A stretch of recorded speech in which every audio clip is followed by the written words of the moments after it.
BSP வித்தியோ 10ஆம் வகுப்பு கணிதம் பயிற்சி 3.2ல் இரண்டாவது கணக்கு. இங்கே ரோம் லெட்டர் 1 பார்த்தோம் அப்படின்னா 4x² y 8x³ y² மீச்சிமா காண்க அப்படின்னு கேட்டிருக்கு. மீச்சிறு பொது மடங்கு எல்சிஎம் அப்படிங்கிறது தான் மீச்சிமா அப்படின்னு சொல்கிறோம். இதை மீப்போமா அப்படின்னு சொல்லலாம். அப்போ 2 கோவைகள் கொடுத்துருக்கு. இந்த 2 கோவைகளுக்கும் நம்ம மீச்சிமா கண்டுபிடிக்கணும். அப்போ மீச்சிமா கண்டுபிடிக்கிறதுக்கு ஃபஸ்ட்டு கோவையை காரணிகளாக விரித்து எழுதணும். அப்போ 4க்கு காரணி பார்த்திங்கன்னா 4 எப்படி டிவைட் பண்ணலாம், 2 4 அப்படின்ட்டு டிவைட் பண்ணலாம். 4 பகா காரணியாக பிரிக்கணும். அப்போ 2 4 x² x இன்ட்டு எக்ஸ் அப்படின்னு பிரிக்கலாம். ஏன்னா அடுக்கு 2 இருந்தால் 2x, x இன்ட்டு எக்ஸ் தான் x². அது மாதிரி ஒய்யை பிரிக்க முடியாது, ஒய் மட்டும்தான் இருக்கும். அடுத்து 8 எப்படி பகா காரணியாக பிரிக்கலாம், 2 4 4 2 8. அப்போ 8ல் 3 2 இருக்குது. அப்போ 2 இன்ட்டு 2 இன்ட்டு 2 எழுதலாம்.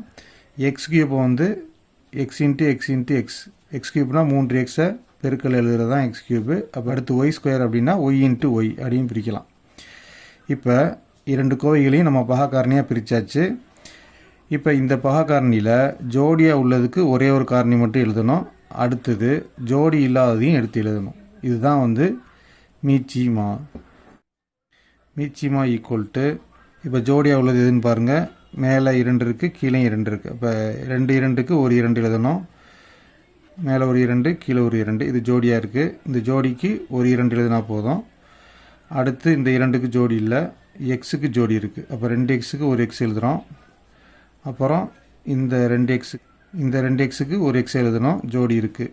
அப்போ ஜோடிக்கு ஒரு காரணி மட்டும் தான் எழுதணும். அடுத்து ஒய்க்கு ஒரு ஜோடி இருக்குது. அப்போ 2 ஒய்க்கு ஒரு ஒய் எழுதுகிறோம். இப்போ ஜோடி இல்லாமல் இதெல்லாம் இருக்குது அப்படின்னு பாருங்கள். இந்த 2, அப்புறம் இங்கே உள்ள எக்ஸு, இங்கே உள்ள ஒய் இருக்குது. அப்போ ஜோடி இல்லாததையும் எழுதணும். அப்போ 2 இன்ட்டு இந்த எக்ஸு இன்ட்டு ஒய். இப்போ எல்லாத்தையும் நம்ம பெருக்கிட்டோம் அப்படின்னா நமக்கு கிடைக்கிறது தான் மீச்சிமா. அப்போ 2 4 4 2 8. இப்போ நம்முடைய அடுக்கு பாருங்கள், 1 1 1 1 1. எல்லாத்தினுடைய அடுக்கும் 1 தான். அப்போ எத்தனை எக்ஸ் இருக்குது பாருங்கள், 1 2 3 எக்ஸ் இருக்குது. அப்போ அடிமானங்களை பெருக்கும்போது அடுக்குகளை கூட்டணும். அப்போ 1 2 3 கூட்டினா 3. அப்போ X into X into X x³. அடுத்தது எத்தனை ஒய் இருக்குன்னு பாருங்கள், 2. அப்போ ஒய்யை போட்டுட்டு அடுக்க கூட்டுறோம், 1 1 2. அப்போ மீச்சிமா 8x³ y². இது நம்ம ஈஸியாகவும் பண்ணலாம். இப்போ எண்களுக்கு தனியாக எல்சிஎம் பார்க்கணும். அப்போ இந்த 2 எண்ணுக்கு எல்சிஎம் பார்த்திங்கன்னா 2ஐயும் பொதுவாக வகுக்கக்கூடிய ஒரு வகுத்தி 2. 2 4 4 2 8. மீண்டும் 2ஆல் வகுக்க முடியும், 2 2 4. இந்த சைடில் உள்ள அனைத்து எண்களையும் பெருக்குனா 8 ஆன்சர். அடுத்து இதை பிரிக்காமலே நம்ம டைரெக்டாக சொல்ல முடியும். இப்போ இந்த 2 காரணி எக்ஸ் காரணியில் இந்த 2ல் எது உயர்ந்த அடுக்காக இருக்குதுன்னு பாருங்கள், x³. அப்போ இந்த x³ தான் வெளியில் வரும். அடுத்து இந்த ஒய்யை பாருங்கள், இந்த 2 ஒய்யில் எது உயர்ந்த அடுக்காக இருக்குன்னு பாருங்கள், y². அப்போ அந்த y² தான் வெளியில் வரும். இப்படியும் நம்ம ஷார்ட்டாக போடலாம், அல்லது இந்த மாதிரி விரிச்சு எழுதியும் செய்யலாம். அடுத்து ரோம் லெட்டர் 2. இந்த 2 கோவைகளையும் நம்ம பாகா காரணிகளாக பிரித்து எழுதிக்கிற போகிறோம். அப்போ 9 எப்படி பாகா காரணியாக பிரிக்கலாம் அப்படின்னா 3 9. அப்போ 3 இன்ட்டு 3 அப்படின்னு பிரிக்கலாம். a³ a into a into a அப்படின்னு பிரிச்சுக்கலாம். b² b இன்ட்டு b அப்படின்னு பிரிக்கலாம். 12 எப்படி பிரிச்சுக்கலாம் அப்படின்னா 6 12, மீண்டும் 2ஆல் வகுத்தா 3 6. அப்போ 2 இன்ட்டு 2 இன்ட்டு 3 அப்படின்னு பிரிச்சுக்கலாம். அடுத்து a² a இன்ட்டு a அப்படின்னு பிரிக்கலாம். b² b இன்ட்டு b அப்படின்னு பிரிக்கலாம், இன்ட்டு c. அப்போ மீச்சிமா ஈக்குவல் டு, மீச்சிமானா உங்களுக்கு தெரியும், பொதுவான உறுப்புக்கு ஒரு உறுப்பை விடையில் போடணும். அப்போ 3 இங்கே ஒரு 3, 2 3க்கு ஒரு 3. அடுத்து பொதுவான உறுப்பு இருக்கான்னு பாருங்கள், 3க்கு ஒரு 3 தான் காமனாக இருக்குது. அடுத்து 2க்கு காமனான உறுப்பு இல்லை, ஏக்கு ஏ, 2aக்கு ஒரு a போடுறோம். இந்த 2aக்கு ஒரு a போடுறோம். அடுத்து b காமனாக இருக்குது. அப்போ 2bக்கு ஒரு b காமனாக போடுறோம். இந்த 2bக்கு ஒரு b காமனாக போடுறோம். இப்போ ஜோடி இல்லாத உறுப்பையும் மீண்டும் எழுதணும். எதுக்கெல்லாம் ஜோடி இல்லை, 3 2 2 3 2 2. அடுத்து இங்கே வந்து ஜோடி இல்லாதது ஏ, இங்கே சி. இப்போ இதை சுருக்கி பார்த்தோம்னா எண்களை மட்டும் ஃபஸ்ட்டு சுருக்கலாம். 3 9 94 36.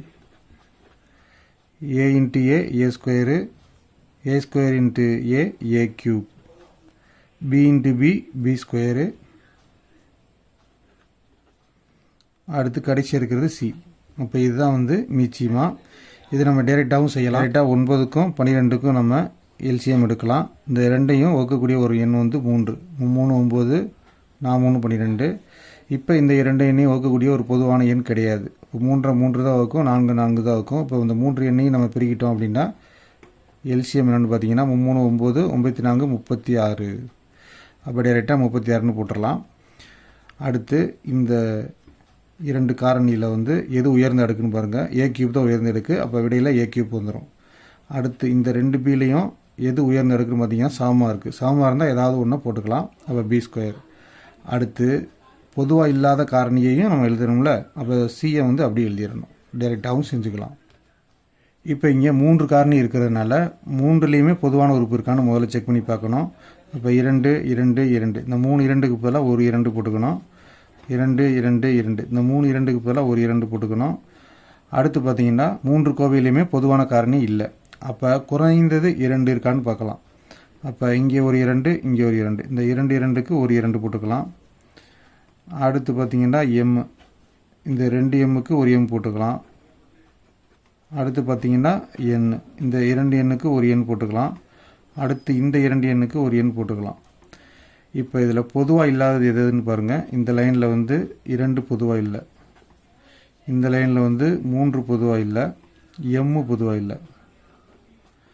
இது எல்லாத்துலேயும் பொதுவாக இருக்குது. அப்போ இதை அப்படி பெருக்கி எழுதிடலாம். 2 4, 4 2 8, 2 16, 16 3 48. அடுத்து m into m, m square, n into n, n square. நம்ம ஷார்ட்டாகவும் செய்யலாம். 16 12 8. இந்த 3 எண்ணுக்கும் எல்சிஎம் எடுக்கலாம். அப்போ இந்த 3 எண்களையும் வகுக்கக்கூடிய ஒரு வகுத்தி என்னென்னா 2. அப்போ எண் 2 16, 6 2 12, 4 2 8. மீண்டும் அந்த 2 வகுக்கும். அப்போ 4 2 8, 3 2 6, 2 4. இப்போ வந்து 3 வந்து 2 வகுக்காது. ஆனால் 4ஐயும் 2ஐயும் இந்த 2 வகுக்கும். அப்போ குறைந்தபட்சம் 2 எண்ணை வகுத்தாலே அதை வந்து நம்ம மீச்சிமாவில் சேர்த்துக்கலாம். அப்போ 2 2 4, 3 வகுக்காது அப்படியே இறக்குறோம். 2 2. இப்போ 2 3 1. 3 எண்ணையும் வகுக்கக்கூடிய ஒரு எண்ணும் இல்லை. குறைந்தபட்சம் 2 எண்ணெய் வகுக்கக்கூடிய ஒரு எண்ணும் இல்லை. 1 மட்டும்தான் எல்லா எண்ணையும் வகுக்கும். அதனால் இதோடு நம்ம ஸ்டாப் பண்ணிடணும். இந்த அனைத்து காரணிகளையும் நம்ம பெருக்கிட்டோம்னா அதுதான் மீச்சிமா. 2 4, 4 2 8, 2 16, 16 3 48. அடுத்து Roman letter 4, p square minus 3p plus 2. இந்த கோவை வந்து பி ஸ்கொயர் மைனஸ் 4. இது வந்து ஒரு இருபடி கோவை. இருபடி கோவைக்கு நம்ம கிராஸ் மெத்தடில் தான் காரணிகள் முடிக்கணும். அப்போ பெருக்குனா கடைசி எண் ப்ளஸ் 2, கூட்டினாலோ கழிச்சாலோ சென்டர் நம்பர் -3 வர்றது மாதிரி என்ன சூஸ் பண்ணணும். அப்போ பெருக்குனா 2 வர்றது மாதிரி ஒரு நம்பர் பார்த்தீங்கன்னா 2 2. கூட்டுனா -3 வரணுண்டா 2 இடத்துலையும் மைனஸ் போடணும். இப்போ மைனஸ் இன்ட்டு மைனஸ் ப்ளஸ்ஸு 2 2. இப்போ இது 2 தான் காரணி. அப்போ இதுக்கு முன்னாடி பிங்கிறத சேர்த்து எழுத போகிறோம். அப்போ p-1 ஒரு காரணி, p-2 ஒரு காரணி. இங்கே பார்த்தீங்கன்னா பி ஸ்கொயர் மைனஸ் 4 அப்படின்னு இருக்குது. இரண்டுமே ஸ்கொயரில் இருந்தால் நம்மளால் ஏ ஸ்கொயர் மைனஸ் பி ஸ்கொயருங்கிற ஃபார்முலாவை யூஸ் பண்ண முடியும். ஏ ப்ளஸ் பி, ஏ மைனஸ் பி. அந்த ஃபார்முலா யூஸ் பண்ணுறதுக்காக நம்ம இதையும் ஸ்கொயராக மாற்றுறோம். அப்போ 2 ஸ்கொயர். அப்போ இது ஏ ஸ்கொயர், இது பி ஸ்கொயர். இது எப்படி எழுதலாம்? ஏ ப்ளஸ் பி. அப்போ பி ப்ளஸ் 2, இது ஏன்னு வச்சுக்கணும், இது பின்னு வச்சுக்கணும். அடுத்தது ஏ மைனஸ் பி. அப்போ பி மைனஸ் 2.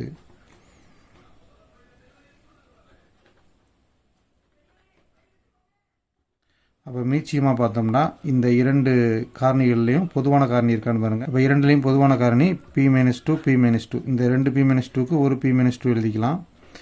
இதில் காமனாக எதுவும் இல்லை, அதனால் அதை அப்படியே எழுதுகிறோம். p-1, p + 2.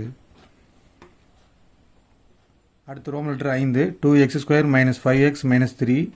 இது ஒரு இருபடிக்கோவை. கோவையை நம்ம சால்வ் பண்ணி காரணிகளை கண்டுபிடிக்கணும். இதுக்கு நம்ம கிராஸ் மெத்தட் யூஸ் பண்ணுறோம். கிராஸ் மெத்தடில் இது டைப் 2. இந்த x² கெழு வந்து 2 3 4 அந்த மாதிரி வந்தால் இந்த கடைசி உறுப்போட இந்த கெழுவை பெருக்கி வச்சுக்கணும். அப்போ 3 6. இப்போ இந்த கோவைக்கு தான் நம்ம காரணி கண்டுபிடிக்கணும்.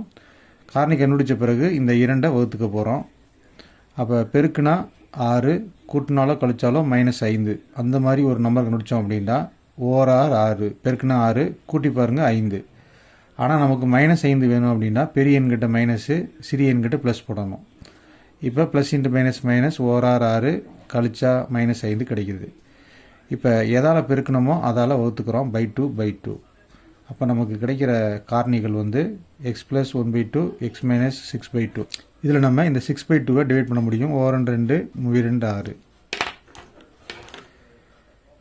இந்த 1/2 டிவைட் பண்ணால் நமக்கு வந்து டெசிமல் தான் கிடைக்கும். அதனால் இந்த 2 இந்த சைடு கொண்டு வர்றோம். அப்போ 2x + 1 அப்படின்னு ஆகுது.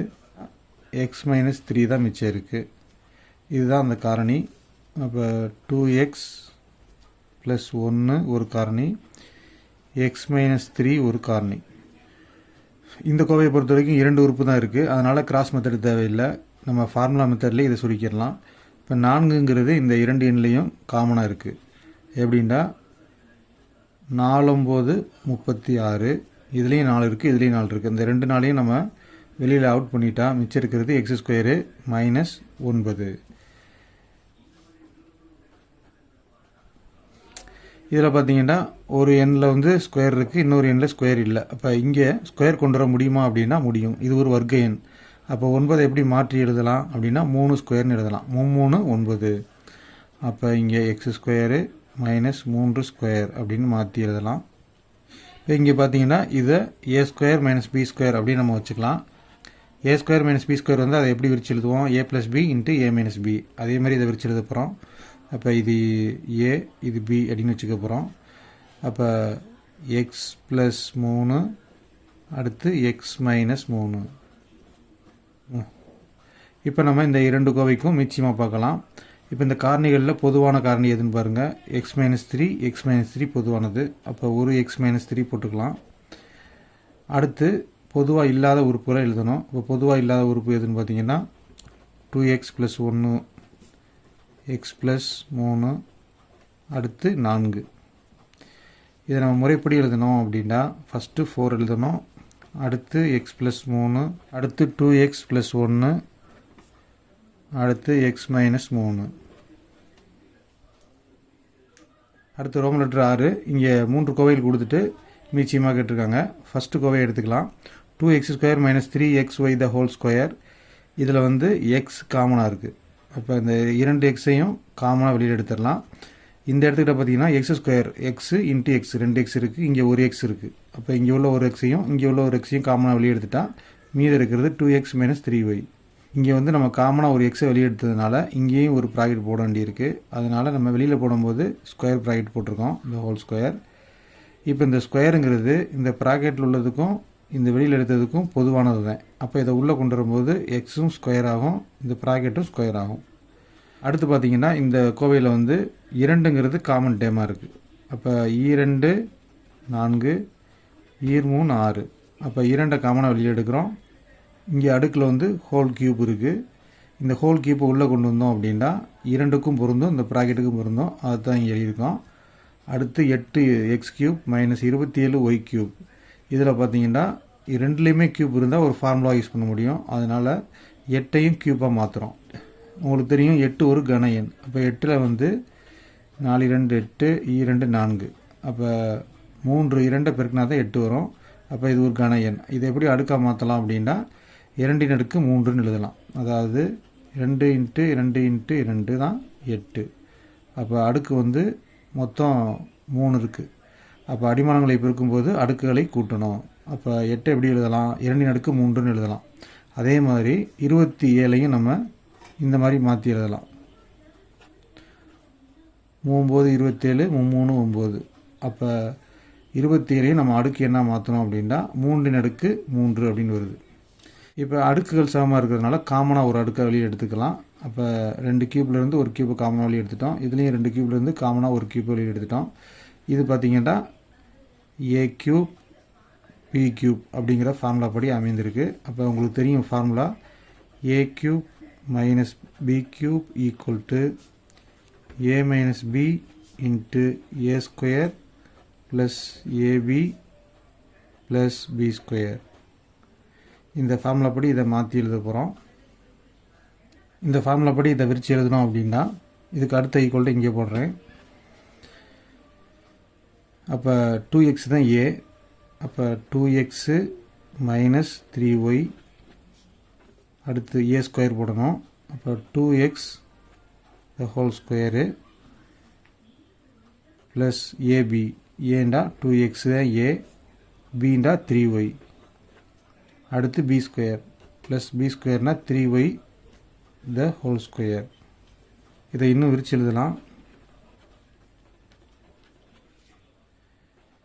இதை ஸ்கொயர் பண்ணிட்டோம்னா 2 ஸ்கொயர் பண்ணால் E2 4, எக்ஸ் ஸ்கொயர் பண்ணால் x square, E3 6, x into y x y, 3 square பண்ணால் 3 9, ஒய்யை ஸ்கொயர் பண்ணால் ஒய் ஸ்கொயர். அவ்வளோதான், இப்போ விரிச்சு எழுதியாச்சு. இப்போ இந்த 3 கோவைக்கும் பொதுவான காரணி இருக்கான்னு பார்த்துட்டு நிச்சயமாக பார்க்க போகிறோம். இப்போ இந்த 3 கோவையிலையும் பொதுவான காரணி பார்த்தீங்கன்னா 2x மைனஸ் 3y. இங்கே x minus 3y, 2x minus 3y. இந்த இடத்துல நம்ம 2 போடாமல் விட்ருக்கோம். இப்போ போட்டாச்சு. இப்போ 3மே காமனாக இருக்குது. அப்போ 3 பொதுவான காரணிலையும் எது உயர்ந்த அடுக்குன்னு பாருங்கள். இந்த இதுதான் உயர்ந்த அடுக்கு கியூப். அதை மட்டும் போட்டால் போதும். அப்போ 2x minus 3y the whole cube இருக்கிறதுல ஏதாச்சும் பொதுவான காரணி இருக்கான்னு பாருங்கள்.